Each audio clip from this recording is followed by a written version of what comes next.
Hello hi friends, இன்றைக்கி நம்ம bread halwa எப்படி செய்கிறதுன்னு நம்ம பார்க்கலாம்.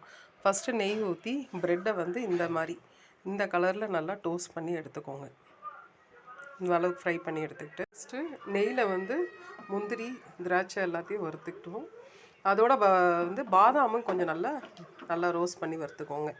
அதுக்கப்புறமா என்ன பண்ணணும், இந்த ப்ரெட்டில் சர்க்கரை பாவு எடுத்துக்கணும்.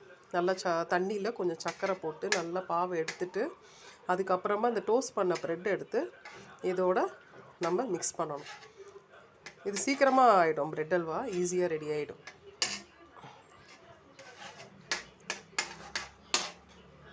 நல்லா கொஞ்சம் குத்தி குத்தி விட்டு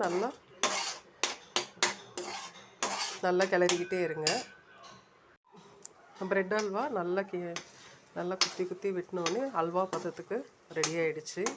இப்போ நம்ம என்ன பண்ணணும், பூசணி விதை டெக்கரேஷனுக்கு யூஸ் பண்ணிக்கலாம். யூஸ் பண்ணிவிட்டு முந்திரி திராட்சை பாதாம் இதோட டெக்கரேஷனுக்கு யூஸ் பண்ணிடுவோம். அவ்வளோதான், ப்ரெட் அல்வா ரெடி ஆகிடுச்சு.